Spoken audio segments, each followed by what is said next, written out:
বহিরাগত কিছু লোক বিভিন্ন জায়গায় জড়ো হয়ে আছে, ভোট জাম করে ভোট চুরি করার জন্য উদ্যোগ নিচ্ছে।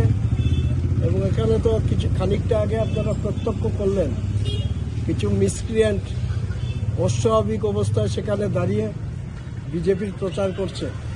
এটা অত্যন্ত দুর্ভাগ্যের।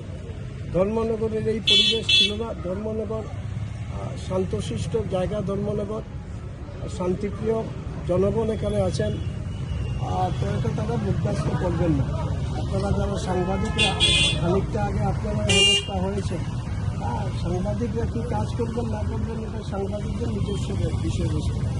তো সে যাই হোক, এই দুর্ভাগ্যজনক ঘটনার আমি নিন্দা জানাচ্ছি এবং আমি আশা করি তাদের শুভবুদ্ধি উদয় হবে এবং প্রশাসন নিরপেক্ষ সংবিধানের প্রতি দায়বদ্ধতা রেখে, নির্বাচন দপ্তরের প্রতি দায়বদ্ধতা রেখে তারা কাজ করবে। যেমন যেমন বিষয় আসবে ঠিক তেমন তেমন প্রতিবেদন করে ধর্মনগরের শান্তির জায়গা, শান্তিপ্রিয় মানুষের শান্তির জন্য যা যা করা দরকার আমরা সবটাই করব। আচ্ছা, এই মুহূর্তে